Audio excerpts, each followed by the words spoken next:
ലോകത്തിലേക്ക് വന്ന പ്രവാചകന്മാർ എന്താണ് ആദ്യം ജനവിഭാഗത്തോട് പറഞ്ഞത്? ഒന്നാമത്തെ കാര്യമായി പറഞ്ഞതെന്താ? യാ ഖൗമി അബ്ദുല്ലാഹ് മാ ലക്കും മിൻ ഇലാഹിൻ ഗൈറു. എൻ്റെ ജനവിഭാഗമേ, അല്ലാഹുവല്ലാതെ നിങ്ങൾക്ക് വല്ല ആരാധനയും നടത്താൻ അർഹതപ്പെട്ട ഒരാൾ, ഒരു ശക്തി ഇനി ലോകത്ത് വല്ലവരുമുണ്ടോ? എന്താ ചോദ്യം? യാ ഖൗമി അബ്ദുല്ലാഹ്, സമൂഹമേ നിങ്ങൾ അല്ലാഹുവിനെ ആരാധിക്കണം. യാ ഖൗം എന്ന് വിളിച്ചിട്ട് നിങ്ങൾ മരങ്ങളെ ആരാധിക്കണമെന്നല്ല പറഞ്ഞത്, നിങ്ങൾ ചെടികളെ ആരാധിക്കണമെന്നല്ല പറഞ്ഞത്, നിങ്ങൾ ഖബറുകളെ ആരാധിക്കണമെന്നല്ല പറഞ്ഞത്, നിങ്ങൾ മഖബറുകളെ ആരാധിക്കണമെന്നല്ല പറഞ്ഞത്, നിങ്ങൾ ആൾ ദൈവങ്ങളെ ആരാധിക്കണമെന്നല്ല പറഞ്ഞത്.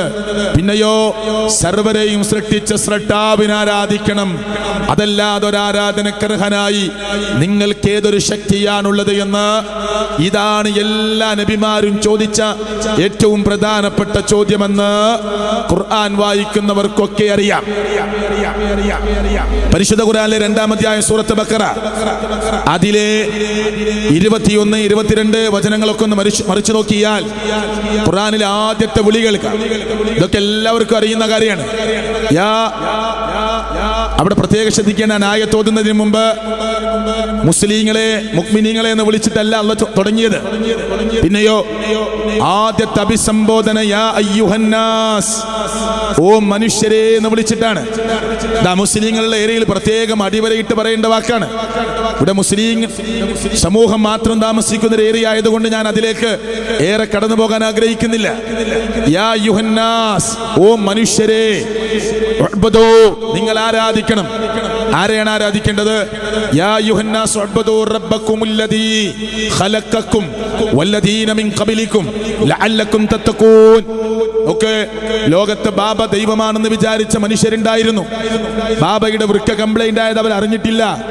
ആന്തരികാവയവങ്ങൾക്ക് കേട് സംഭവിച്ചത് ആ ജനവിഭാഗം അറിഞ്ഞിട്ടുണ്ടായിരുന്നില്ല. തമിഴ്നാട്ടിലെ ജയലളിത എന്ന് പറയുന്ന സഹോദരി രോഗാവസ്ഥ കൊണ്ട് ഹോസ്പിറ്റലിലാണെന്ന് വാർത്ത വരുന്നു, അല്ലേ? പല സ്ഥലങ്ങളിലും പൂജ നടക്കുന്നു. അവരെ ദൈവമായി കാണുന്നവർ, അതെങ്കിൽ ദൈവതുല്യമായി കാണുന്നവർ ആ അമ്മയുടെ ദീർഘായുസിന് വേണ്ടി പല പൂജയും നടത്തുന്നു. ആ പൂജക്കാരോടാ? ആ പൂജക്ക് നടത്തുന്നത് ആരോടാ? അമ്മയോട് തന്നെയാണോ? അല്ല, അതിനേക്കാൾ മേലെയുള്ള ഒരു ശക്തിയോട് പറയാണ് അമ്മക്ക് ദീർഘായുസ് കൊടുക്കാൻ.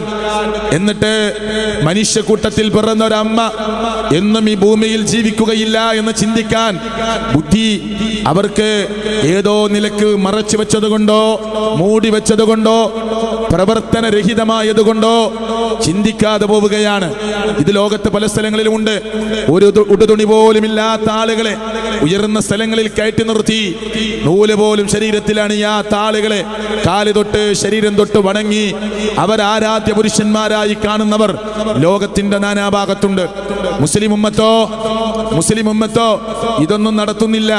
ഒരാളെയും ആൾ ദൈവമായി കാണുന്നില്ല, ഉടുതുണിയില്ലാത്ത ഒരാളെയും ആരാധിക്കുന്നില്ല എന്നൊക്കെ നമുക്ക് സമാധാനിക്കാം. പക്ഷേ ഖബറിൽ കിടക്കുന്നവർ ആരാധിക്കുന്ന ദയനീയമായ രംഗം സത്യസന്ധമായി ആലോചിക്കുന്നവർക്കും ചിന്തിക്കുന്നവർക്കും അറിയാം.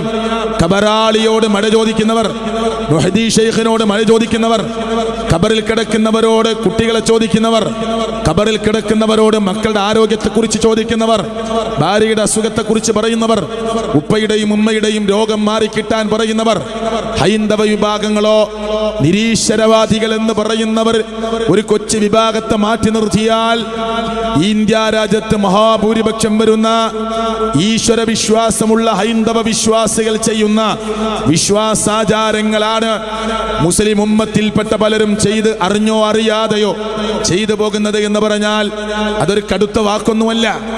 ക്രൈസ്തവ ലോകത്ത് നിന്ന് മാറി വന്നവർ, ഹൈന്ദവ ലോകത്ത് നിന്ന് മാറി വന്നവർ, ഇസ്ലാമിലേക്ക് കടന്നു വന്നവർ, ഞങ്ങൾ എന്തിനു മാറി എന്ന് ചോദിച്ചവർ കേരളത്തിലുണ്ട്.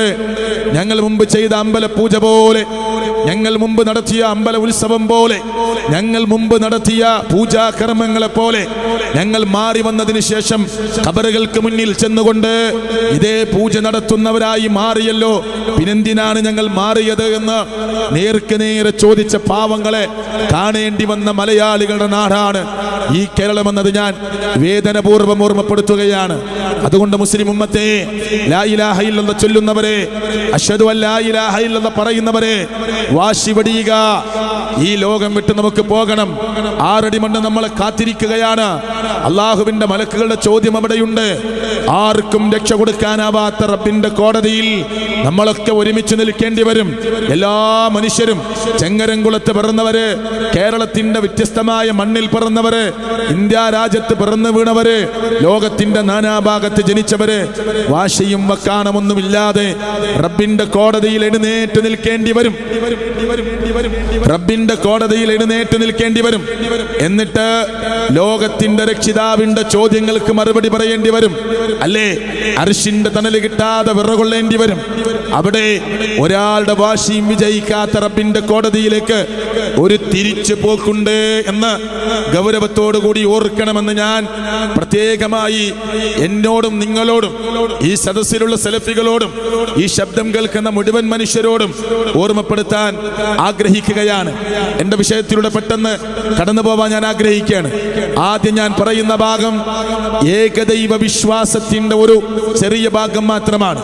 രണ്ടാമത് പ്രവാചകന്റെ സുന്നത്തുകളെ എങ്ങനെയാണ് നോക്കിക്കാണേണ്ടത് എന്നാണ്. മൂന്നാമത് ബിദ്അത്തുകളോടുള്ള സമീപനം എന്തായിരിക്കും. ഈ 3 പോയിന്റുകൾ പറഞ്ഞ് മരണത്തെക്കുറിച്ച് ഓർമ്മപ്പെടുത്തി എന്റെ വാക്കുകൾ ഞാൻ അവസാനിപ്പിക്കും. പ്രവാചകന്റെ കൂടെ എന്നതാണ് എന്റെ വിഷയം. ക്രൈസ്തവ വിഭാഗം 72 വിഭാഗങ്ങളായി. ജൂതന്മാർ അവരും 72 കക്ഷികളായി. ഞാൻ തെറ്റിപ്പറഞ്ഞതല്ല, അങ്ങനെ തന്നെ ഹദീസുകളിൽ വായിക്കാൻ പറ്റും. 71, 72 ജൂതന്മാരെ കുറിച്ചും ക്രൈസ്തവരെ കുറിച്ചും തിരിച്ചും മറിച്ചും പറഞ്ഞത് ഹദീസിൽ വായിക്കാൻ പറ്റും. എന്നിട്ട് അല്ലാഹുവിന്റെ പ്രവാചകൻ പറഞ്ഞു, വസതഫ്തരികു ഉമ്മതി, എന്റെ ഉമ്മത്ത് ഭിന്നിച്ചു പോകും, കക്ഷിത്വമായി പോകും, ഗ്രൂപ്പുകളായി മാറും, കക്ഷികളായി സംഘങ്ങളായി പിരിയും. എത്ര? അലാ 73 ഫിർഖ, 73 വിഭാഗങ്ങളായും 73 വിഭാഗങ്ങളായി മുസ്ലിം ഉമ്മത്ത് മാറും, എന്റെ ഉമ്മത്ത് മാറും. ശരി, അതിൽ സ്വർഗത്തിലേക്ക് പോകുന്ന ഒരൊറ്റ ഗ്രൂപ്പേ ഉള്ളൂ. ആ ഗ്രൂപ്പാണ് വിസ്ഡം എന്ന് പറയാനല്ല. സ്വർഗത്തിലേക്ക് പോകുന്ന ഒരൊറ്റ ടീമേ ഉള്ളൂ. ആ ടീമാണ് മുജാഹിദ് എന്ന് പറയാനല്ല. സ്വർഗത്തിലേക്ക് പോകുന്ന ഒരൊറ്റ സംഘമേ ഉള്ളൂ. ആ സംഘമാണ് ഇവിടെ ഇരിക്കുന്നവരെന്ന് പറയാനല്ല. പിന്നെയോ നമ്മളൊന്നും സ്വർഗത്തിലാണെന്ന് പറയാനോ സ്വർഗം കൊണ്ട് വാക്ക് കിട്ടിയവരൊന്നുമല്ല. സ്വർഗത്തിലെത്താൻ കൊതിക്കുന്നവരാണ്. പക്ഷെ ആ സ്വർഗത്തിലേക്ക് പോകുന്നവരുടെ ക്വാളിറ്റി, സ്വർഗത്തിലേക്ക് പോകുന്നവരുടെ ഗുണം, സ്വർഗത്തിലേക്ക് പോകുന്നവരുടെ സ്വഭാവം മുഹമ്മദ് റസൂൽ സല്ലല്ലാഹു അലൈഹി വസല്ലം പഠിപ്പിച്ചു തന്നിട്ടുണ്ട്. കേട്ടോളൂ, എന്റെ ഉമ്മത്ത് 73 വിഭാഗങ്ങളായി പിരിഞ്ഞു പോകും. ഇതാ 73 വിഭാഗങ്ങളായി പിരിയുമ്പോ കുല്ലുഹും ഫിന്നാർ, എല്ലാ വിഭാഗങ്ങളും നരകത്തിലേക്കുള്ളവരാണ്. ഇല്ല മില്ലത്തൻ വാഹിദ, ഒരൊറ്റ മില്ലത്തൊഴികെ, ഒരൊറ്റ ടീമൊഴികെ. ഇല്ല മില്ലത്തൻ വാഹിദ, ഒരൊറ്റ മില്ലത്തൊഴികെ. അതാരാ? സമാധാനപൂർവ്വം കേട്ടോളി, അതാരാണ്? അതിൽ സമസ്താന്നോ, അതിൽ സലഫീന്നോ, അതിൽ മുജാഹിദെന്നോ, അതിൽ ജമാഅത്തെന്നോ, അതിൽ തബ്ലീഗെന്നോ ഒന്നും പേര് പറഞ്ഞിട്ടില്ല. പിന്നാരാ പറഞ്ഞത്? മാ അന അലൈഹി അൽ യൗം വ അസ്ഹാബി. ഇവിടുന്ന് നമ്മൾ തുടങ്ങുന്നത് നബിയുടെ കൂടെ എന്ന വിഷയം ഇവിടുന്നാണ് ആരംഭിക്കാൻ പോകുന്നത്. ഞാൻ വളരെ സമാധാനത്തില്, വളരെ സാവകാശമാണ് ഇനി ഓരോ ഹദീസുകളും വായിച്ച് കേൾപ്പിക്കാൻ പോകുന്നത്. ഓരോരുത്തർക്കും ആലോചിക്കാൻ സമയം കൊടുത്തുകൊണ്ട് ചിന്തിച്ചോ. ആദ്യത്തെ ഹദീസ് കേട്ടില്ലേ? 71ഉം 72ഉം വിഭാഗങ്ങളായി ആര് പിരിഞ്ഞു പോകും? ജൂതന്മാരും ക്രിസ്ത്യാനികളും പിരിഞ്ഞു പോകും. ആരാണ് ഈ ജൂതന്മാർ? ആരാണ് ക്രൈസ്തവർ? ഖബർ പൂജകരാണ്. ഖബറിന്റെ മീതെ കുരിശ് കെട്ടുന്നവരാണ്. ഖബറിന്റെ മീതെ മാർബിൾ ഇടുന്നവരാണ്. ഖബറിന്റെ മീതെ ടൈൽസ് പതിപ്പിക്കുന്നവരാണ്. ഖബറിന്റെ മീതെ ജനിച്ച അച്ഛന്റെ ഡേറ്റും മരിച്ചുപോയ ഡേറ്റും ഒക്കെ രേഖപ്പെടുത്തുന്നവരാണ്. അച്ഛന്റെയും അമ്മയുടെയും മക്കളുടെയും പേര് ഖബറിന്റെ മേലെ എഴുതി വെക്കുന്നവരാണ്. ഇവരാണ് ജൂതന്മാർ, ഇവരാണ് ക്രിസ്ത്യാനികൾ. അവരെ കുറിച്ചാണ് ഖുർആൻ പറഞ്ഞത്, നിങ്ങൾ നേരായ വഴിക്ക് വേണ്ടി ചോദിക്കണം. 17 17 തവണ പള്ളിയിൽ വെച്ചും വീട്ടിൽ വെച്ചും നിസ്കാരത്തിൽ, ഫർളായ നിസ്കാരത്തിൽ മുസ്ലിം ഉമ്മത്ത് ചോദിച്ചു, ഇഹ്ദിനസ് സിറാത്തുൽ മുസ്തഖീം, നേരായ മാർഗം കാണിച്ചു തരണമേ അല്ലാ. ആരാണ് നേരായ മാർഗത്തിലെ അംഗങ്ങൾ? സിറാത്തുൽ ലദീന അൻഅംത അലൈഹിം, നീ അനുഗ്രഹിച്ചവരായ ആളുകൾ. അത് അമ്പിയാക്കന്മാരാണ്, അത് ഔലിയാക്കന്മാരാണ്, അത് സിദ്ദീഖുകളാണ്, അത് ശുഹദാക്കളാണ്. ശരി, എന്നിട്ട് അല്ലാഹു തആലയോട് പ്രാർത്ഥനയിൽ ഒരു വാചകം കൂടി ഉൾപ്പെടുത്താൻ അതേ അല്ലാഹ് തന്നെ നമ്മളെ പഠിപ്പിച്ചു. ഗൈറിൽ മഗ്ലൂബി അലൈഹിം, നീ കോപിച്ചവരുടെ മാർഗമല്ല, വലല്ലാലീൻ, പിഴച്ചവരുടെ മാർഗവുമല്ല. തഫ്സീർ എടുത്ത് നോക്ക്. ജൂതന്മാർ, ക്രിസ്ത്യാനികൾ, ഇവരാണ് പിഴച്ച കക്ഷികൾ, ഇവരാണ് അള്ളാന്റെ കോപത്തിനിരയായ കക്ഷികൾ. ഹക്കല്ലേ? സത്യല്ലേ? അപ്പൊ ആരാ സ്വർഗത്തിലേക്ക് പോകുന്നത്? ഇന്ന ടീം, ഇന്ന ഗ്രൂപ്പ് എന്നൊന്നും പറയാൻ നമുക്ക് അധികാരമില്ല. നമ്മളെ അള്ളാഹു ആ ടീമിൽ ഉൾപ്പെടുത്തുമാറാകട്ടെ. അള്ളാഹു നമ്മെ ആ ടീമിൽ ഉൾപ്പെടുത്തുമാറാകട്ടെ എന്ന് പ്രാർത്ഥിക്കാനേ നമുക്ക് മാർഗമുള്ളൂ. പക്ഷെ ആ ടീമിന്റെ സ്വഭാവം പറഞ്ഞെന്നോ? എന്താ പറഞ്ഞത്? മാ അന അലൈഹി അൽ യൗം വ അസ്ഹാബി, ഞാനും എന്റെ സ്വഹാബത്തും ഇന്നേ ദിവസം ഏതൊരു നിലപാടിൽ നിന്നോ ആ നിലപാടിൽ നിന്നവർ. നമ്മൾ ആ നിലപാടൊന്ന് പരിശോധിക്കാൻ പോവാ, ആ നിലപാടൊന്ന് പോസ്റ്റ്മോർട്ടം ചെയ്യാൻ പോവാ. റസൂലുള്ളാഹി സ്വല്ലല്ലാഹി അലൈഹി വസല്ലം പഠിപ്പിച്ചതാണോ? റസൂലുള്ളാഹി സ്വല്ലല്ലാഹി അലൈഹി വസല്ലം പഠിപ്പിക്കാത്തതാണോ? നബിയുടെ കൂടെ എന്ന ഹെഡിങ്ങിൽ ഒരു ചെറിയ യാത്ര നടത്തുക. എനിക്ക് അനുവദിക്കപ്പെട്ട പെർമിഷനുള്ള സമയത്തിനുള്ളിൽ ഒരു ചെറിയ യാത്ര, ചെറുതും വലുതൊക്കെ കടന്നു വരും, ചെറുതും വലുതൊക്കെ കടന്നു വരും. ഒരു താരതമ്യ പഠനം, ആരെയും വേദനിപ്പിക്കാനല്ല, ആരെയും തേജോവധം ചെയ്യാനല്ല. അടുത്തുനിന്നും ദൂരെ നിന്നും നിങ്ങൾക്ക് കേൾക്കാം, സദസ്സിലേക്ക് വന്നിരിക്കാം, റോഡിലേക്ക് വന്നു നിൽക്കാം, മുറ്റത്തേക്ക് ഇറങ്ങി നിൽക്കാം, കേട്ടിട്ട് സത്യമാണോ എന്ന് പരിശോധിക്കാം. ഒരു പരിശോധനയ്ക്ക് നമ്മൾ വിധേയമാക്കുകയാണ്. എന്താ പരിശോധനയ്ക്ക് വിധേയമാക്കുന്നത്? റസൂലുള്ളാന്റെ കൂടെയാണ് നമ്മൾ സഞ്ചരിക്കേണ്ടത്. ആ റസൂലുള്ളാന്റെ കൂടെയാണോ നമ്മൾ ഇന്ന് ലോകത്ത് ചെയ്തുകൊണ്ടിരിക്കുന്ന വിഷയത്തിന്റെ കാര്യത്തിൽ ഞാനും നിങ്ങളും റസൂലുള്ളാന്റെ കൂടെയാണോ സഞ്ചരിച്ചു കൊണ്ടിരിക്കുന്നത് എന്ന പരിശോധന. പരിശോധനയിൽ ആദ്യത്തെ ഹദീസ് ഞാൻ ഓതി വെച്ച ഹദീസാണ്. ഇത് എന്താണ് ബേസ്? ഞാൻ കാണിച്ചു തന്നതാകണം, എന്റെ സ്വഹാബത്ത് എന്നിൽ നിന്ന് പഠിച്ചതാകണം. ഞാൻ കാണിച്ചു തന്നതാകണം, എന്റെ സ്വഹാബത്ത് എന്നിൽ നിന്ന് പഠിച്ചതാകണം. എന്താണ് ആ റൂട്ട്?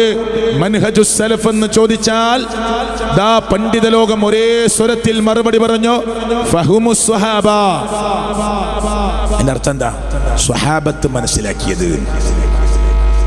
ഇനി നാട്ടിൽ നടക്കുന്ന എന്ത് വിഷയം വാശിയില്ലാതെ നിങ്ങൾ ചിന്തിക്കാൻ തയ്യാറാകുകയാണെങ്കിൽ റസൂലും സഹാബത്തും പഠിപ്പിച്ചതാണോ, പഠിച്ചതാണോ, അള്ളാഹുവിൽ നിന്ന് റസൂലുള്ളാഹിക്ക് കിട്ടിയതാണോ, ആ നബി കരീം സല്ലല്ലാഹു അലൈഹി വസല്ലം സഹാബത്തിന് കൊടുത്തതാണോ, സഹാബത്ത് പഠിച്ചതാണോ, സഹാബത്ത് പഠിപ്പിച്ചതാണോ, അടുത്ത തലമുറക്ക് കൈമാറിയതാണോ? പരിശോധനയ്ക്ക് നമ്മൾ തയ്യാറാവുക. എന്താ സുന്നത്ത് എന്ന് പറഞ്ഞാൽ? പണ്ഡിതന്മാർ കുറേ ഡെഫിനിഷൻ കൊടുത്തിട്ടുണ്ട്. അതിൽ ഒന്നെന്താ? മാ ഉളീഫ ഇലൻ നബി സല്ലല്ലാഹു അലൈഹി വസല്ലം ബിഫഇലിഹി വഖൗലിഹി വതഖരീരിഹി. വളരെ പതുക്കെ പറയാം. മാ ഉളീഫ ഇലൻ നബി സല്ലല്ലാഹു അലൈഹി വസല്ലം, നബിയിലേക്ക് എത്തിച്ചേരുന്ന ഒന്ന്. ബിഫഇലിഹി, അവിടുത്തെ പ്രവർത്തനം കൊണ്ടെത്തണം. വഖൗലിഹി, അവിടുത്തെ സംസാരം കൊണ്ടെത്തണം. വതഖരീരിഹി, അവിടുത്തെ സമ്മതം കൊണ്ടെത്തണം. ഇതാ നബിചര്യ. അപ്പൊ നമ്മൾ ചെയ്യുന്ന പലതും അള്ളാന്റെ റസൂൽ സല്ലല്ലാഹു അലൈഹി വസല്ലം ചെയ്തിട്ടുണ്ടോ?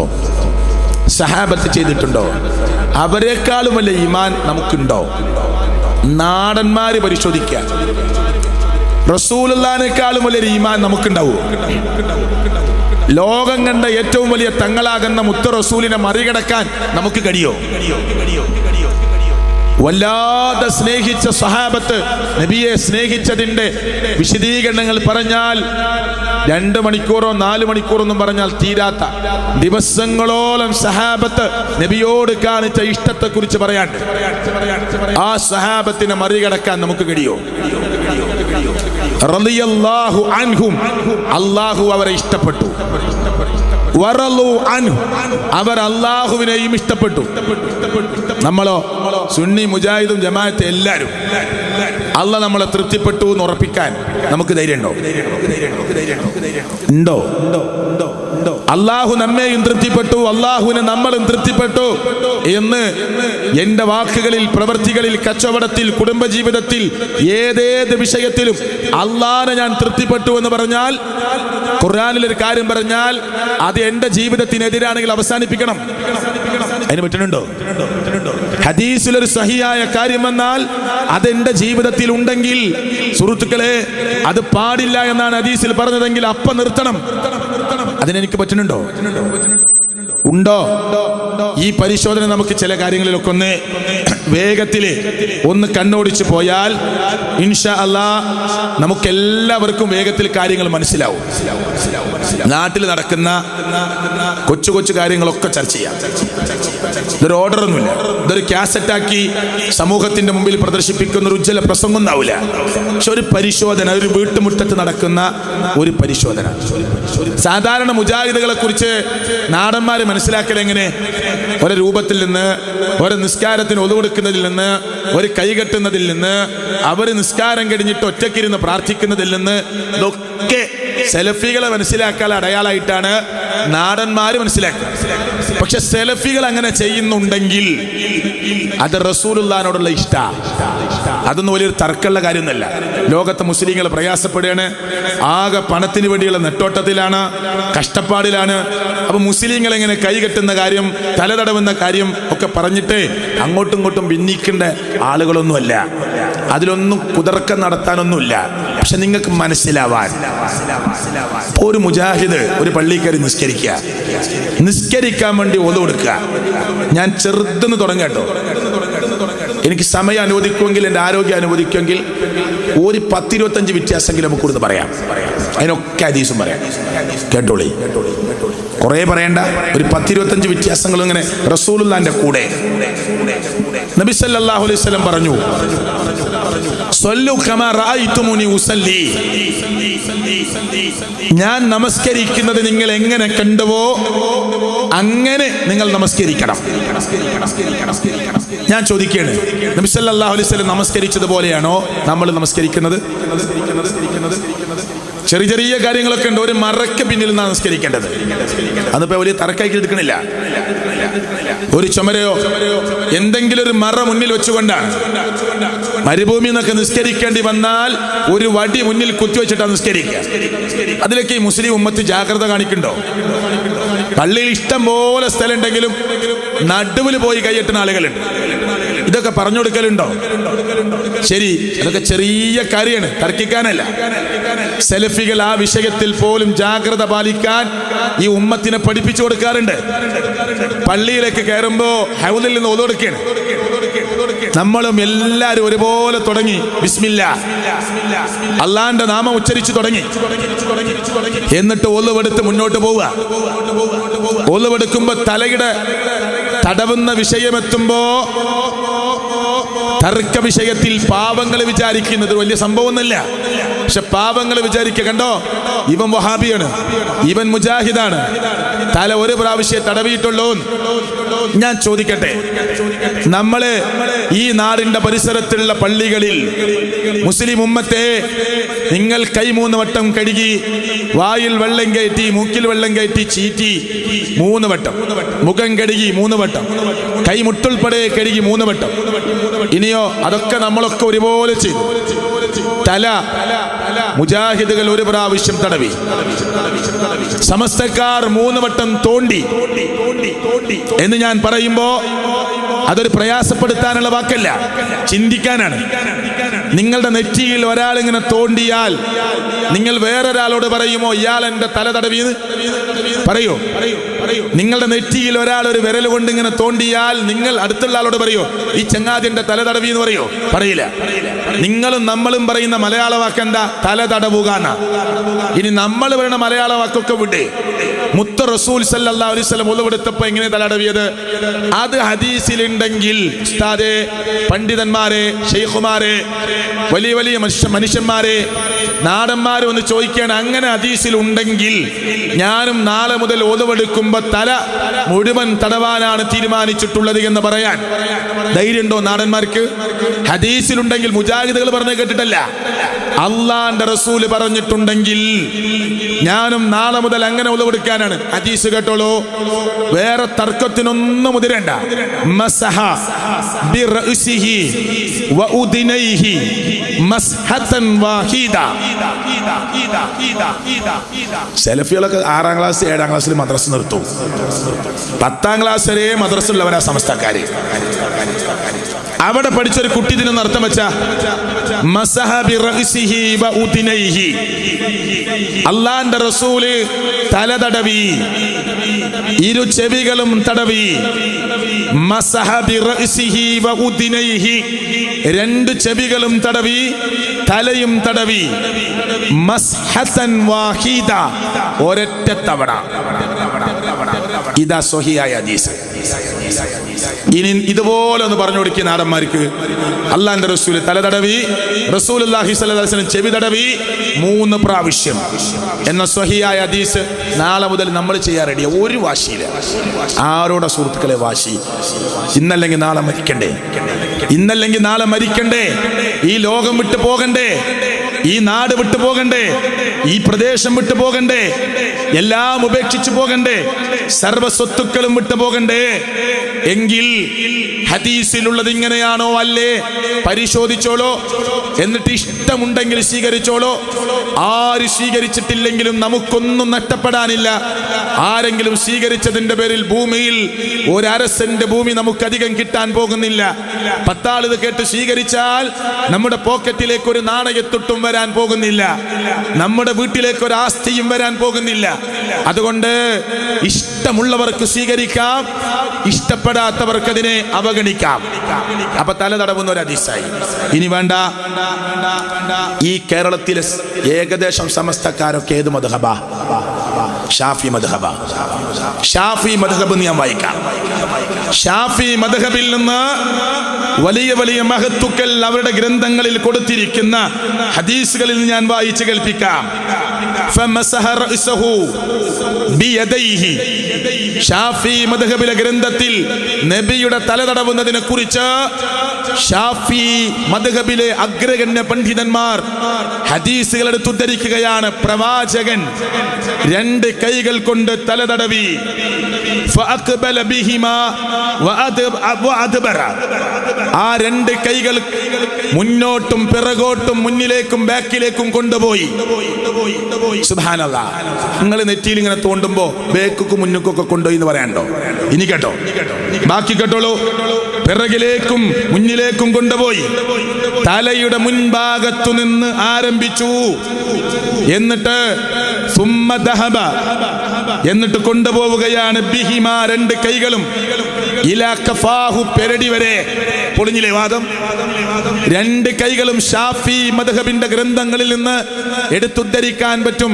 എന്താ പറയുന്നത്? ഹദീസിന്റെ ഉദ്ധരണികൾ ഷാഫി മദ്ഹബിലെ അഗ്രഗണ്യ പണ്ഡിതന്മാർ എടുത്തുദ്ധരിക്കുന്ന കിതാബുകളിൽ നിന്ന് പ്രവാചകനെ തൊട്ട് ഉദ്ധരിക്കുന്ന ഹദീസുകൾ എടുത്തുദ്ധരിച്ചതാണ്. തലയുടെ മുൻഭാഗത്തുനിന്ന് ഒളിവെടുക്കുമ്പോ, തല തടവുമ്പോ തലയുടെ മുൻഭാഗത്തു നിന്ന് തുടങ്ങും. എന്നിട്ട് 2 കൈകളും പെരടി വരെ കൊണ്ടുപോകും. കഴിഞ്ഞോ? കഴിഞ്ഞിട്ടില്ല, ബാക്കി കേട്ടോ. സുമ്മ റദ്ദഹുമാ, ആ 2 കൈകളും മടക്കി കൊണ്ടുവരും. ഇലൽ മകാനില്ലദീ ബദഅ മിൻഹു, ആരംഭിച്ച സ്ഥലത്തേക്കു തന്നെ. ഇതിലാറെ ക്ലിയർ ആയിട്ട് എങ്ങനെ പറഞ്ഞുതരാ? തലയുടെ മുൻഭാഗത്തുനിന്ന് തുടങ്ങി തല തടവുമ്പോ പെരടി വരെ കൊണ്ടുപോയി 2 കൈകളും പെരടിയിൽ നിന്ന് ആരംഭിച്ച മുന്നിലേക്ക് തന്നെ മടക്കിക്കൊണ്ടുവരും. എന്നിട്ടും മനസ്സിലാണില്ലെങ്കിൽ ഒരു രക്ഷയില്ല, ഒരു രക്ഷയില്ല കേട്ടോ. അവ തല തടവല് സെലഫികൾക്ക് ഒരു വാശിയില്ല. ഇതൊക്കെ ചെറിയ കാര്യമാണ്. പേഗസ് വിൽക്കോട്ടിനെതിരെ നമ്മളെ ഒറ്റക്കെട്ടായി സമസ്തയിലെ ഐക്യ വിഭാഗം, ജമാഅത്ത് ഇസ്ലാമി, തബ്ലീഗ് ജമാഅത്ത്, അതുപോലെ മുജാഹിദുകളിലെ എല്ലാ ഗ്രൂപ്പിൽപ്പെട്ടവരും ഒക്കെ കോഴിക്കോട് ഒരു വട്ടക്ക് ഒരു മേശക്ക് ചുറ്റിയിരുന്നു, ഒരു വട്ടമേശ സമ്മേളനം. എന്നിട്ട് രാഷ്ട്രപതിയുടെ സെക്രട്ടറിക്ക് നമ്മൾ എഴുത്തയച്ചു. എനിക്ക് നമ്മൾ ഒന്നിക്കും, എല്ലാവരും മുസ്ലിം ഉമ്മത്തെ നമ്മൾ ഒന്നിച്ച് പറയേണ്ട സ്ഥലത്ത് നമ്മൾ ഒന്നിച്ച് പറയും. പക്ഷെ നിങ്ങള് ഈ സെലഫികൾ എന്ന് പറയുന്നവർ നബിയോട് ഒരു ഇഷ്ടമില്ലാത്തവരാണ്. ഇവർ ദീനിൽ പലതും കൂട്ടിക്കടത്തിയവരാണ്, ദീനിൽ നിന്ന് പലതും വെട്ടിച്ചുരുക്കിയവരാണ് എന്ന് പാവപ്പെട്ട ഉമ്മത്തിനെ പഠിപ്പിക്കുമ്പോ ആ ഉമ്മത്ത് വിചാരിക്കുകയാണ് തല തടവുന്ന വിഷയത്തിൽ വരെ കൈ 3 വട്ടം കഴുകിയ സെലഫിക്ക്, കൈ 3 വട്ടം കഴുകിയ മുജാഹിദിന്, മുഖം 3 വട്ടം കഴുകിയ മുജാഹിദിന് തല തടവുമ്പോൾ മാത്രം ഒരു വാശിയാണ്. അപ്പ മാത്രം അവൻ 1 വട്ടേ തടവുള്ളൂ. അതാ ഈ വഹാബിന്റെ സ്വഭാവം, വാശിക്കാരനാണ്. ആ സ്വഭാവം ആരെ സ്വഭാവ? മുത്ത റസൂലിന്റെ സ്വഭാവ സല്ലല്ലാഹു അലൈഹി വസല്ലം. ളുഹർ എന്താ? 4 റക്അത്തിലും പതുക്കെ, അസർ 4 റക്അത്തിലും പതുക്കെ, മഗ്രിബ് 2 റക്അത്ത് ഉറക്കെ 1 റക്അത്ത് പതുക്കെ, ഇശാൽ 2 റക്അത്ത് ഉറക്കെ 2 റക്അത്ത് പതുക്കെ, സുബഹിക്ക് 2 റക്അത്തിൽ ഉറക്കെ. എന്താ അങ്ങനെ?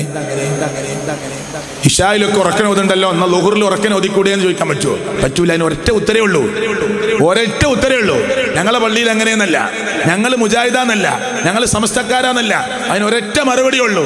റസൂൽ കരീം സല്ലല്ലാഹു അലൈഹി വസല്ലം ഇങ്ങനെയാണ് നിസ്കരിച്ചത്.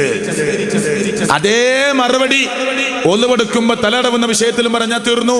ഇങ്ങനെയാണ് അല്ലാഹുവിന്റെ റസൂൽ തലതടവിയത്, അതുകൊണ്ട് അങ്ങനെയാണ് തലതടവേണ്ടത് എന്ന് ഞാനും നിങ്ങളും പറഞ്ഞാൽ വിഷയം തീർന്നു. ഇനി മറ്റൊരു വ്യത്യാസം എന്താ? ചെറുത് പറയട്ടെ, ആദ്യം വലുതിലേക്ക് നമുക്ക് വരാം. എന്താ ചെറുത്? നിസ്കാരം തുടങ്ങി, ഇമാം അല്ലാഹു അക്ബർ, എന്നിട്ട് കൈ നെഞ്ചത്ത് വെച്ചു. സെലഫികള് ചില ആളുകൾ നെഞ്ചിന് താഴെ വെച്ചു. ചെറിയ കാര്യമാണ്, ഉദർക്കത്തിന് വേണ്ടി പറയുന്നില്ല. ചില ആളുകൾ അടിവയറ്റ് കൊണ്ടുപോയി കൈയിട്ടുന്നവരുണ്ട്. സെലഫികളെ കളിയാക്കിയിട്ട് പറയും ട്രാൻസ്ഫോമറിന്റെ അടുത്ത് വെച്ച ഡേഞ്ചർ അടയാളം പോലെ ചില സെലഫികൾ കൈകെട്ടല്. ഏതെങ്കിലും മുജാഹിദ് ഓവറായി കെട്ടിയിട്ടുണ്ടെങ്കിൽ തെറ്റാണത്. പക്ഷെ അങ്ങനെ ആരും കെട്ടലില്ല, അത് കളിയാക്കാൻ വേണ്ടി പറയാണ്. അള്ളാഹു പുറത്തു കൊടുക്കുമാറാകട്ടെ. ഞങ്ങളുടെ നാട്ടിൽ ഒരു ഉസ്താദ് പ്രസംഗിച്ച് പറഞ്ഞു, മുജാഹിദുകൾ മയ്യത്തുണ്ടോല് നിലമ്പൂരി കാട്ടുന്ന തേക്ക് കെട്ടോണ്ടോണായിരിക്കാണ്. ഞാനതിന് മറുപടി പറഞ്ഞു. അവിടെ ചില ഉസ്താദന്മാർക്ക് പരിചയമുള്ളത് പോലെ പറഞ്ഞോട്ടെ, സാരല്ല, ഓൽക്ക് ശീലമുള്ളത് പോലെ പറയട്ടെ എന്ന് ഞാൻ അതിന് മറുപടി പറഞ്ഞു. ഇതേന് ഒരു കളിയാക്കാൻ വേണ്ടി പറയല്ല, വെറുതെ ആവശ്യമില്ലാത്ത വർത്താനൊന്നും ആരും പറയണ്ട. നമ്മൾ ഒരാളെ കളിയാക്കണ്ട. ഇപ്പൊ തലയെക്കെട്ട് കെട്ടിയ ഉസ്താദന്മാരെ കളിയാക്കുന്ന ആളുകളുണ്ട്. എന്തിനാ കളിയാക്കണേ? അതൊരു സീനത്താണ്, ഒരു അലങ്കാരമാണ്. അതൊരു ഇസ്ലാമിന്റെ അടയാളമായിട്ട് നമുക്ക് സ്വീകരിക്കാം. അതിന് പ്രത്യേക കൂലി കിട്ടൂല എന്നല്ലേ ഉള്ളൂ. കൂലി കിട്ടാൻ ഞാനും കിട്ടും, കൂലി കിട്ടുമെങ്കിൽ. ഇപ്പൊ താടിന്റെ താടി വലിയ ഭംഗിയൊന്നുമില്ലെന്ന് എനിക്കറിയാം. ഞാൻ അത് വെച്ചത് എനിക്ക് കൂലിട്ടുന്ന ഉറപ്പ്, അത്ര വിശ്വാസമുള്ളതുകൊണ്ട്. അത് ഹദീസിൽ 25ഓളം ഹദീസിൽ 26ഓളം ഹദീസിൽ പറഞ്ഞ വിഷയമാണ്. അതുകൊണ്ടാണ് സെലഫികൾ താടി വെക്കുന്നത്, അല്ലേ? വെക്കാൻ പറഞ്ഞൊന്നും വെക്കൂല. അതിലൊന്നും ആർക്കും ഇത്ര ജാഗ്രത ശ്രദ്ധ ഒന്നുമില്ല. എന്നാൽ പ്രത്യേക ഹദീസിൽ എടുത്തൊന്നും പറയാത്തത് അതിൽ വാശി പിടിക്കുക നമ്മള്. അപ്പൊ തല മറക്കുന്ന വിഷയത്തിൽ മറക്കാം. നിങ്ങളെ മനസ്സിലുണ്ടാവും, നിങ്ങൾ വലിയ സുന്നത്തൊക്കെ പറയുന്ന ആളുകളാ, എന്നിട്ട് എന്താ നിങ്ങൾ തല മറക്കാത്തത്? തല മറക്കുന്നതിന് കൂലി പറയുന്ന, കൂലിയൊന്നും വേണ്ട, നിങ്ങളെല്ലാവരും മറക്കണമെന്ന് പറയുന്ന ഒരൊറ്റ ഹദീസ് സ്വഹിയായി കാണിച്ചെന്നാൽ നാളെ മുതൽ മറക്കും. അത് ഭംഗി ഉണ്ടെങ്കിലും മറക്കും, ഇല്ലെങ്കിലും മറക്കും. അത്രേ ഉള്ളൂ. ഭംഗി ഉണ്ടെങ്കിലും മറക്കും, ഇല്ലെങ്കിലും മറക്കും. അല്ലാണ്ട് റസൂൽ തലെങ്ങാനും മറക്കാൻ പറഞ്ഞിട്ടുണ്ടെങ്കിൽ റെഡി നാളെ മുതൽ. എവിടെയുള്ളത് ഹദീസ്? ഹദീസിലുണ്ടോ തല മറക്കണമെന്ന്? തല മറക്കണം ഹദീസിലുണ്ടോ? പിന്നെ ആകെ നമ്മൾ പറയും എന്താണ്? മുത്ത റസൂൽ സല്ലല്ലാഹു അലൈഹി വസല്ലം തല മറച്ചിട്ടില്ല. ഉണ്ട്. റസൂലുള്ളാഹിനെ അബൂജഹലായിട്ട് താരതമ്യം ചെയ്യാൻ പറ്റുമോ? ഒരിക്കലും പാടില്ല. ഇസ്ലാമിന്റെ ശത്രുവാണ്. മുത്ത റസൂൽ സല്ലല്ലാഹു അലൈഹി വസല്ലം നമ്മുടെ ഉമ്മയേക്കാൾ, വാപ്പയേക്കാൾ, ജേട്ടനേക്കാൾ, അനിയനേക്കാൾ, ഭാര്യയേക്കാൾ, മക്കളേക്കാൾ, കച്ചവടത്തേക്കാൾ, ഭൂമിയേക്കാൾ, ആകാശത്തേക്കാൾ നമുക്ക് ഇഷ്ടപ്പെട്ടതാ. ആ റസൂലുള്ളാഹിനെ ഒരു മുശ്രിക്കായിട്ട് താരതമ്യം ചെയ്യാൻ പറ്റൂല. പക്ഷേ ആ അബൂജഹലും അബൂലഹബും തലയിൽ കെട്ടിയിട്ടില്ലേ? കെട്ടിയിട്ടുണ്ട്. അത് അറബികളെ സ്വഭാവ. അത് അറബികളുടെ പതിവാണ് എന്ന് വിചാരിച്ച് നമ്മൾ കെട്ടാതിരിക്കേണ്ട. കെട്ടുന്നവർ കെട്ടിക്കോ, അതൊരു ഭംഗിയാണ്, ഒരു സീനത്താണ്, അതൊരു ഇസ്ലാമിന്റെ അടയാളമായിട്ട് നമുക്ക് പറയാം. ഒക്കെ കെട്ടാ, ഒരു പ്രശ്നമൊന്നുമില്ല. അതിന് ആരും കളിയാക്കണ്ടെന്ന്, ആരും കുറ്റപ്പെടുത്തേണ്ട ആവശ്യമില്ല. നിസ്കരിക്കാൻ നിന്നാല് സെലഫികൾ ഫാത്തിഹ സൂറത്ത് ഓതുമ്പോ ബിസ്മി ഉറക്കൻ ഓതലില്ല. അപ്പൊ വാശിയ ഹദീസുകൾ കേട്ടോളൂ. ഹബീബുന റസൂൽ കരീം സല്ലല്ലാഹു അലൈഹി വസല്ലമയിൽ നിന്ന് സഹാബത്ത് ഉദ്ധരിക്കുന്ന ഒരൊറ്റ ഹദീസ് മാത്രം കേട്ടോളൂ. കാന റസൂലുള്ളാഹി സല്ലല്ലാഹു അലൈഹി വസല്ലം, കാന റസൂലുള്ളാഹി സല്ലല്ലാഹു അലൈഹി വസല്ലം, നബി സല്ലല്ലാഹു അലൈഹി വസല്ലം ആയിരുന്നു. വ അബൂബക്കർ, അബൂബക്കർ സിദ്ദീഖ് റളിയല്ലാഹു ആയിരുന്നു. വ ഉമർ, ഉമർ റളിയല്ലാഹു ആയിരുന്നു. വ ഉസ്മാൻ, ഉസ്മാൻ റളിയല്ലാഹു അൻഹു ആയിരുന്നു. ഇവരൊക്കെ കേട്ടോ. ചില റിപ്പോർട്ടിൽ കാനു, ഇവരെല്ലാവരുമായിരുന്നു. കാന റസൂലുള്ളാ എന്ന് പറയുന്ന റിപ്പോർട്ട് ഇവരെ കുറിച്ചൊക്കെ പറഞ്ഞിട്ട് ഇവരൊക്കെ ആയിരുന്നു. എന്തായിരുന്നു? യഫ്തതിഹുനൽ ഖിറാഅ, അവർ ഖിറാഅത്ത് ആരംഭിക്കുമായിരുന്നു. ബിൽഹംദുലില്ലാഹി റബ്ബിൽ ആലമീൻ, അൽഹംദുലില്ലാഹി റബ്ബിൽ ആലമീൻ എന്ന് ചൊല്ലിക്കൊണ്ടാണ് നിസ്കാരത്തിൽ അവർ ഖിറാഅത്ത് ആരംഭിക്കാറുള്ളത്. അപ്പോ അഊദ് ഓതണ്ടേ, ബിസ്മി ഓതണ്ടേ, ഒക്കെ ഓതണം. നിസ്കാരത്തിൽ അല്ലാഹുവിന്റെ റസൂൽ അത് പതുക്കെയാണ് ഓതിയതെങ്കിൽ നബിയോടുള്ള ഇഷ്ടം കൊണ്ട്, നബിയോടുള്ള ചര്യയെ പിൻപറ്റുന്നതിനുള്ള അടങ്ങാത്ത മോഹം കൊണ്ട് ബിസ്മി പതുക്കെ ഓതും. അതിൽ വാശിയുണ്ടോ? ഹദീസുകളിൽ അങ്ങനെയല്ലേ വന്നത്. ഇനി വാശി പിടിക്കേണ്ട ആവശ്യമുണ്ടോ? കളിയാക്കേണ്ട ആവശ്യമുണ്ടോ? ഇനി ഒരാളുണ്ട് ബിസ്മി ഉറക്കൻ ഓതിപ്പോയി, ഓ നരകത്തിലാണെന്ന് പറയാൻ നമ്മൾ ആരും ആളല്ല. പക്ഷെ നിങ്ങൾ ബിസ്മി കെട്ടവരാണ്, നിങ്ങൾ ബിസ്മി ഓതാത്തവരാണ് എന്ന് പറയുമ്പോ നിങ്ങൾ കട്ടവരാണ് എന്നത് പറയുന്നത് സഹാബത്തിന്റെ മേലെ മുത്ത് റസൂൽ സല്ലല്ലാഹു അലൈഹി വസല്ലമയിൽ ചെന്ന് തട്ടുമെന്നത് ഗൗരവപൂർവ്വം ഓർക്കാനും ഓർമ്മപ്പെടുത്താനും വേണ്ടിയാണ് ഈ ചെറിയ വിഷയം ഞാൻ ആമുഖമായി കൊണ്ടുവന്നിട്ടുള്ളത്. അല്ലാഹു തആല നമ്മിൽ നിന്ന് സ്വീകരിക്കുമാറാകട്ടെ. രണ്ട് ചെറിയ കാര്യം പറഞ്ഞു. ഒതുവെടുക്കുന്നത്, തല തടവുന്നത്, കൈകെട്ടുന്നത്. ഇനി ഷാഫി മദ്ഹബിലെ അഭിപ്രായം എന്താ കൈകെട്ടുന്നതിനെ കുറിച്ച്? പ്രധാനപ്പെട്ട അവയവത്തിൽ കൈകെട്ടണം എന്നാ. ഞാനിത് കുറ്റപ്പെടുത്താൻ വേണ്ടി പറയല്ല കേട്ടോ. ലോക മനുഷ്യർ രണ്ട് അവയവങ്ങളെയാണ് ഏറ്റവും പ്രധാനത്തോടു കൂടി പറയുന്നത്. ഒന്ന് നെഞ്ച്, ഒരു പ്രശ്നം ഉണ്ടെങ്കിൽ നെഞ്ചത്തെ കൈവെക്കുക. രണ്ട് തല. അപ്പൊ തലയിലാണ് കൈകെട്ടുന്നത് എന്നുള്ള അഭിപ്രായം ആർക്കുമില്ല, അത് വിട്ടു. പിന്നെ ഏറ്റവും പ്രധാനപ്പെട്ട അവയവത ഷാഫി മദ്ഹബിൽ പറയുന്നത് ഏറ്റവും പ്രധാനപ്പെട്ട അവയവത്തിൽ കൈകെട്ടണം എന്നാ. പള്ളയാണ് ഏറ്റവും വലുതെന്ന് തോന്നണോ, കെട്ടിക്കോട്ടെ, സാരല്ല. ഏറ്റവും പ്രധാനപ്പെട്ട അവയവത്തിൽ കൈകെട്ടണം. അപ്പൊ എവിടെ കെട്ടേണ്ടത്? ഇനി റസൂലുള്ളാഹി സ്വല്ലല്ലാഹി അലൈഹി വസല്ലം വലത്തെ കൈ ഇടത്തെ കൈയിന്മേൽ വെച്ചു, എന്നിട്ട് അലാ സ്വദിരിഹി, നെഞ്ചിന്മേൽ വെച്ചു. ഹദീസില്ലേ?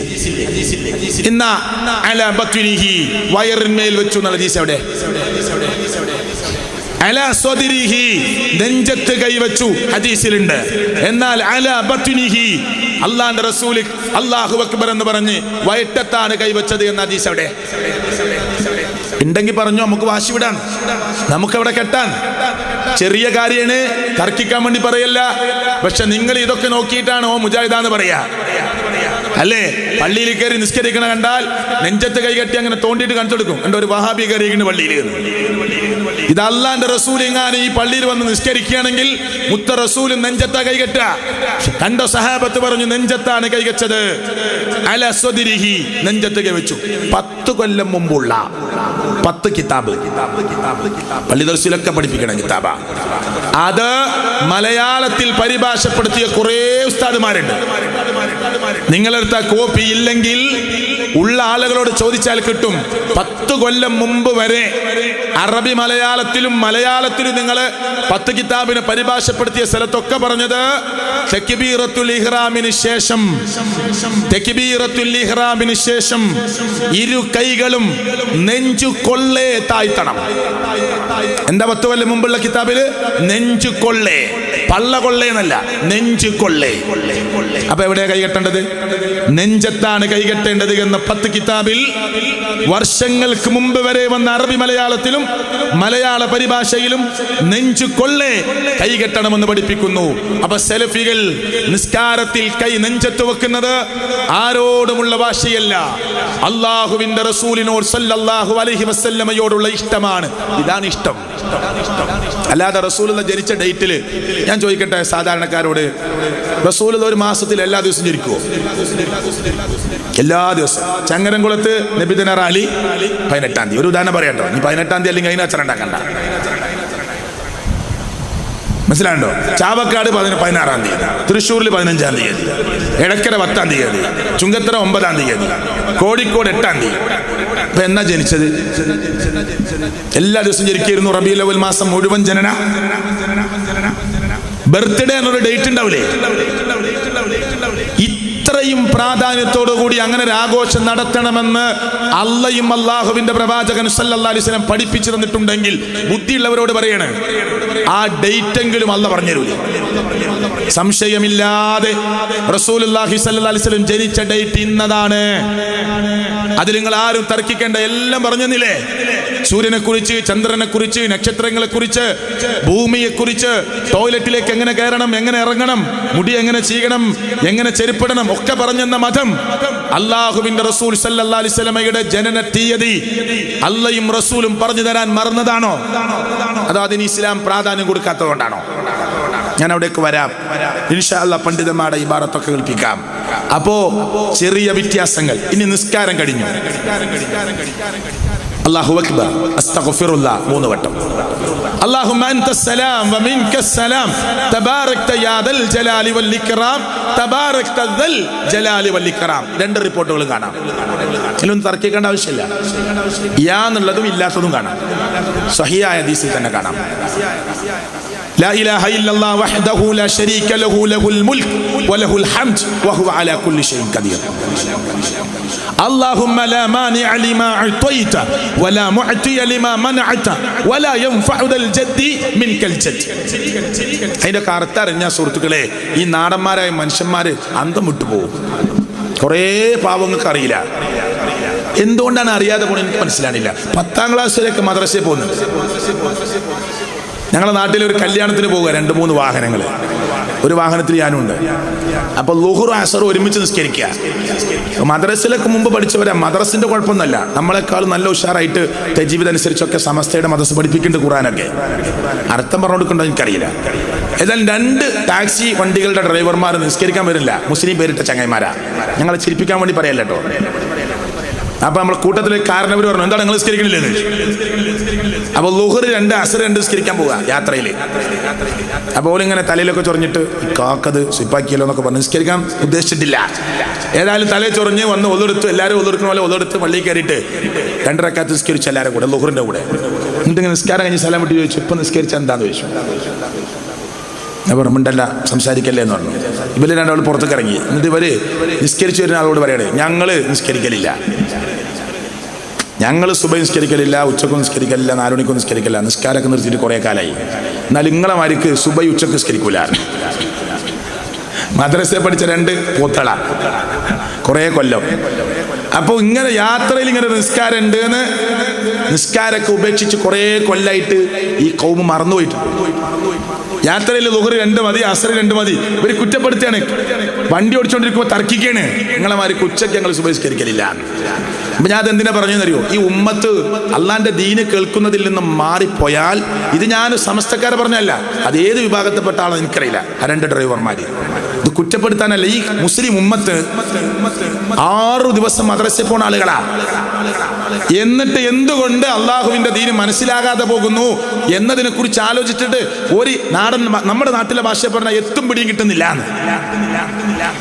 എന്താണ് അല്ലാഹുമ്മ ലാ മാനിഅ ലിമാ അഅതൈത വലാ മുഅതിയ ലിമാ മനഅത വലാ യൻഫഉ ദൽ ജദ്ദി മിൻകൽ ജദ്ദ്. എന്താണ് അർത്ഥം? അല്ലാഹുവേ, നീ തരുന്ന ഒന്നിനെ തടയാൻ ആരുമില്ല അല്ലാഹ്. നീ തരാത്ത ഒന്നിനെ വാങ്ങിത്തരാനും ആരുമില്ല അല്ലാഹ്. എന്റെ കുട്ടിക്ക് മാനസിക രോഗം കൊടുത്തത് അല്ലാഹ് നീയാണ്. ഞാൻ ചെയ്യേണ്ടത് ട്രീറ്റ്മെന്റ് ആണ്, ചികിത്സയാണ്, പ്രാർത്ഥനയാണ്. തന്നത് നീയാണ്, മാറ്റിക്കൊടുക്കേണ്ടത് നീയാണ്. അംഗവൈകല്യം എന്റെ കുഞ്ഞിന് കൊടുത്തത് നീയാണ്, അത് നിവർത്താനും നടക്കാനും ശക്തി കൊടുക്കേണ്ടത് നീയാണ്. ട്രീറ്റ്മെന്റും പ്രാർത്ഥനയും ഞാൻ നടത്തണം. തന്നതാരാ? അള്ളയാണ്. എന്റെ ഉമ്മാക്ക് അസുഖം കൊടുത്തത് നീയാണ്, സുഖപ്പെടുത്തണേ അല്ലാ എന്ന് പ്രാർത്ഥിക്കേണ്ടത് ആ റബ്ബിനോടാണ്. അവനാ കൊടുത്തത് രോഗം. അല്ലാഹുവേ, നീ തരുന്ന ഒന്നിനെ തടയാനോ നീ തടഞ്ഞ ഒന്നിനെ വാങ്ങിത്തരാനോ ആരുമില്ല. ഇപ്പൊ ഈ തൊട്ടടുത്ത പള്ളിയിൽ നിസ്കാരം കഴിഞ്ഞിട്ട് അവിടുത്തെ പാവപ്പെട്ട മുസ്ലിങ്ങൾ എല്ലാവരും പറഞ്ഞില്ലേ? അപ്പുറത്തെ പള്ളിയിലൊക്കെ പറഞ്ഞില്ലേ? നമ്മളൊക്കെ മഗ്രിബ് കഴിഞ്ഞിട്ട് പറഞ്ഞില്ലേ? ഇനി ഇശാ ജമാഅത്ത് കഴിഞ്ഞിട്ട് നമ്മൾ പറയൂലേ? എന്താ പറയാ? പടച്ചോനെ, നീ തരുന്ന ഒന്നിനെ തടയാനോ നീ തരാത്ത ഒന്നിനെ വാങ്ങിത്തരാനോ ആരുമില്ല. പിന്നെ എന്തിനാ അള്ളാഹു അല്ലാത്ത ശക്തികളിലേക്ക് പോകുന്നത്? ഇത് പറയുന്ന മുസ്ലിമേ, അല്ലല്ലാത്ത ഒരാളോട് ചോദിക്കുന്നത് എന്താ പിന്നെ നീ? ഇത് പറയുന്ന മുസ്ലിമേ, ഇത് പറയുന്ന മുഅ്മിനത്തായ പെണ്ണേ, ഇത് പറയുന്ന മുസ്ലിമത്തായ പെണ്ണേ, ആയിഷമ്മ, ഖദീജമ്മ, മൈമൂന എന്ന് പേരിട്ട് വിളിക്കുന്നമ്മ, സുലൈഖ എന്ന് പേരിട്ട ഉമ്മ, ഈ നാട്ടിലെ പാവപ്പെട്ട മുസ്ലിങ്ങളുടെ ഭാര്യമാരെ, ഉമ്മമാരെ, ജേട്ടന്മാരെ, ഉപ്പമാരെ, ഞാൻ ചോദിക്കുകയാണ്, ഈ വാക്കിന്റെ അർത്ഥം നിങ്ങൾക്കറിയുമെങ്കിൽ 5 നേരത്തെ നിസ്കാരത്തിന് ശേഷം ഇത് നിങ്ങൾ പറഞ്ഞിട്ട് പിന്നെ നിങ്ങൾ അല്ലാഹു അല്ലാത്തവരോട് ചോദിക്കുന്നതിന്റെ അർത്ഥം എന്താ? പറഞ്ഞു വെച്ചത് എന്താണ്? നീ തരുന്ന ഒന്നിനെ തടയാൻ ആരില്ല. അല്ലാഹുമ്മ അൻതസ്സലാം വമിൻകസ്സലാം, നീയാണ് ശാന്തി, നിന്നിൽ നിന്നാണ് ശാന്തി.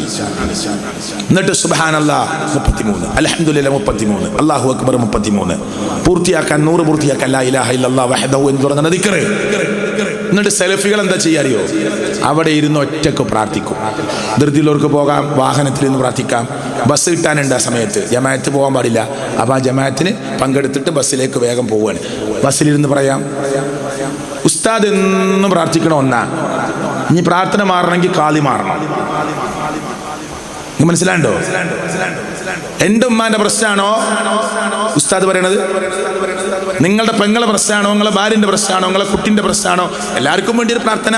അൽഹംദുലില്ലാഹ്, ആ പ്രാർത്ഥനയിലൊന്നും പ്രശ്നമൊന്നുമില്ല. അത് മതിയോ? സെലഫികൾ പറഞ്ഞത് എന്താണ്? അവിടെ ഇരുന്നോ, യാത്രയിലോ, വീട്ടിലിരുന്നോ, ദാ ദിക്റുകളും പ്രാർത്ഥനകളൊക്കെ ചൊല്ലി ഒറ്റക്കൊറ്റക്കിരുന്ന് അള്ളാഹുവിനോട് പ്രാർത്ഥിച്ചോളൂ. അതാണ് ഫർള് നിസ്കാരം കഴിഞ്ഞിട്ടുള്ള മാതൃക. കൂട്ടുപ്രാർത്ഥനക്ക് സെലഫികൾ എതിരല്ല. നിസ്കാരം കഴിഞ്ഞിട്ടൊരു കൂട്ടുപ്രാർത്ഥന അള്ളാഹുവിന്റെ റസൂല് പഠിപ്പിച്ചിട്ടില്ല. ഇപ്പൊ ഞാൻ ഇവിടുന്ന് പ്രാർത്ഥിച്ചു, എല്ലാവരും ആമീൻ പറഞ്ഞു. അത് കൂട്ടുപ്രാർത്ഥനയല്ലേ? നിസ്കാരം കഴിഞ്ഞിട്ട് ഒരു കൂട്ടുപ്രാർത്ഥന എന്ന് ഉസ്താദ് പ്രാർത്ഥിക്കുന്നു, അതിന്റെ അർത്ഥമൊന്നും അറിയില്ല. ഉസ്താദ് ശ്വാസം കിട്ടാതെ ഒരു പ്രാർത്ഥനയുടെ നടുക്ക് നിർത്തിയാലും ആമീൻ പറയും. അല്ലേ? ഹക്കല്ലേ? സത്യല്ലേ? ഇങ്ങനെ പ്രാർത്ഥിക്കാൻ, ഇങ്ങനെ ഒരു കൂട്ടുപ്രാർത്ഥന, ബേക്കിൽ നേരം വൈകി എന്ന ആളുകൾ നിസ്കരിക്കുന്നുണ്ട്. അവരെ നിസ്കാരം മുഴുവൻ തെറ്റിയ. അല്ലാഹു അക്ബർ ഉസ്താദ് തുടങ്ങി വെച്ചു, എല്ലാവരും കൂടി ഉറക്കാൻ പറയാം. സുബ്ഹാനല്ലാഹ് ഉസ്താദ് തുടങ്ങി വെച്ചു, ഇതെല്ലാവരും ഉറക്കനെ പറയാ. ലാ ഇലാഹ ഇല്ലല്ലാഹ് വഹ്ദഹു എന്നാണ് തുടങ്ങി വെച്ചു, എല്ലാവരും ഉറക്കനെ പറയാ. ഇങ്ങനെയൊക്കെ ചൊല്ലാനും ചൊല്ലിപ്പിക്കാനും ഒക്കെ ഹദീസുകളിൽ രേഖയുണ്ടോ? നിങ്ങൾ ചിന്തിക്കണം, വാശിയില്ലാതെ ചിന്തിക്കണം. മുത്ത് റസൂൽ സല്ലല്ലാഹു അലൈഹി വസല്ലം നിസ്കാരം കഴിഞ്ഞാൽ എന്താ ചെയ്യാ? കേട്ടോളൂ, ഹദീസിൽ നിന്ന് കേട്ടോളൂ. അൻ ആയിഷ റളിയല്ലാഹു അൻഹാ ഖാലത്ത്, ആരാ പറഞ്ഞറിയോ? ആയിഷ റളിയല്ലാഹു അൻഹ, നബിയുടെ ഭാര്യ, നമ്മുടെ ഉമ്മ, മുത്ത് റസൂൽ സല്ലല്ലാഹു അലൈഹി വസല്ലം പ്രിയപ്പെട്ട പത്നി, ഏറ്റവും കൂടുതൽ ഹദീസുകൾ റിപ്പോർട്ട് ചെയ്ത മഹദി. അൻ ആയിഷ റളിയല്ലാഹു അൻഹ ഖാലത്ത്, ആയിഷ റളിയല്ലാഹു അൻഹ പറയാണ്, കാന നബി സല്ലല്ലാഹു അലൈഹി വസല്ലം, നബി സല്ലല്ലാഹു അലൈഹി വസല്ലമ ആയിരുന്നു, ഇദാ സല്ലമ, സലാം വീട്ടിയാൽ, ഇദാ സല്ലമ, സലാം വീട്ടിയാൽ, ലം യഖഉദ് ഇല്ലാ മിഖ്ദാറ മാ യഖൂൽ, ഇത് പറയുന്നത് വരെയല്ലാതെ അവിടെ ഇരിക്കാറില്ല. ഇത് പറയുന്നത് വരെയല്ലാതെ അവിടെ ഇരിക്കാറില്ല. ഏത് പറയുന്നത് വരെ? അല്ലാഹുമ്മ അൻതസ്സലാം വമിൻകസ്സലാം തബാറക്ത യാ ദൽ ജലാലി വൽ ഇക്റാം, തബാറക്ത ദൽ ജലാലി വൽ ഇക്റാം. 592 ഹദീസ് പള്ളിയിലുണ്ടാവും, സഹീഹ് മുസ്ലിം എന്ന് പറഞ്ഞു. മുത്ത് റസൂൽ സല്ലല്ലാഹു അലൈഹി വസല്ലം നിസ്കാരം കഴിഞ്ഞാൽ അസ്തഗ്ഫിറുല്ലാഹ് എന്ന് 3 വട്ടം പറയുന്നു. വേറെ ഹദീസിൽ വന്നിട്ടുണ്ട്. കഴിഞ്ഞ ഉടനെ അല്ലാഹുമ്മ അൻതസ്സലാം വമിൻകസ്സലാം തബാറക്ത ദൽ ജലാലി വൽ ഇക്റാം എന്ന് പറയുന്നത് വരെയല്ലാതെ അല്ലാഹുവിന്റെ റസൂല് ഇമാമായി നിന്ന സ്ഥലത്ത് ഇരിക്കാറുണ്ടായിരുന്നില്ല. എണീറ്റ് പോകും. പിന്നെ എപ്പോഴാ കൂട്ടുപ്രാർത്ഥന? അപ്പൊ പിന്നെ ചില കിതാബിലൊക്കെ കുറച്ച് സമയം ഇരുന്നിട്ടുണ്ട് എന്നുണ്ടല്ലോ. ഉണ്ട്. അപ്പൊ വൈരുദ്ധ്യം ഉണ്ടാവോ? ഇല്ല. എന്നാൽ കിതാബുകൾ പറഞ്ഞു ചില ദിവസങ്ങളിൽ മുഹമ്മദ് റസൂൽ സല്ലല്ലാഹു അലൈഹി വസല്ലം കുറച്ച് സമയം ഇരിക്കാറുണ്ട്. മഖസ യസീറ, കുറച്ച് സമയം ഇരിക്കാറുണ്ട്. അത് ഫുള്ള് വായിച്ച ഒരു വടിക്ക് 2 പക്ഷിയാ. എന്തിനാ കുറച്ച് സമയം ഇരുന്നത്? കിതാബ് പറയാണ് സ്ത്രീകളങ്ങ് പിരിഞ്ഞു പോയിക്കൊള്ളട്ടെ എന്ന് വിചാരിച്ചിട്ടാണ്. അപ്പൊ ആരുണ്ട് പള്ളിയില്? സാധാരണ റസൂലുള്ളാഹി സ്വല്ലല്ലാഹു അലൈഹി വസല്ലമയുടെ പതിവ് നിസ്കാരം കഴിഞ്ഞാൽ അല്ലാഹുമ്മ അൻതസ്സലാം വമിൻകസ്സലാം തബാറക്ത യാ ദൽ ജലാലി വൽ ഇക്റാം എന്ന് പറയുന്നത് വരെ ഇരിക്കലാണ്. എന്നാൽ ചില ദിവസങ്ങളിൽ മഖസ യസീറ, കുറച്ച് സമയം അവിടെ ഇരിക്കാറുണ്ട്. എന്നിട്ട് പണ്ഡിതന്മാർ പറഞ്ഞു അങ്ങനെ ഇരിക്കുന്നത് ആ സ്ത്രീകളങ്ങ് പിരിഞ്ഞു പോയിക്കൊള്ളട്ടെ എന്ന് വിചാരിച്ചിട്ടാണ്. ആരാ പറഞ്ഞറിയോ? ആരാ? ഈ പരിസരത്തൊക്കെ ഉള്ള പള്ളിയിൽ ഉണ്ടാവുക ഗ്രന്ഥം. ഇമാം നബവി ശറഹുൽ മുഹദ്ദബിലാ പറയണത്. അല്ല സലഫി പണ്ഡിതന്മാരൊന്നുമല്ല, ഷാഫി മദ്ഹബിന്റെ പണ്ഡിതന്മാരായി അറിയപ്പെടുന്ന ആളുകളാ. അപ്പൊ ഷാഫി മദ്ഹബ് അനുസരിച്ചെങ്കിലും ജീവിച്ചാൽ മറ്റുള്ളവരുടെ ആളുകളുടെ നിസ്കാരം ഡിസ്റ്റർബ് ആകുന്ന വിധത്തിൽ ഒരു കൂട്ടുപ്രാർത്ഥനയ്ക്ക് തെളിവ് കിട്ടുകയില്ല.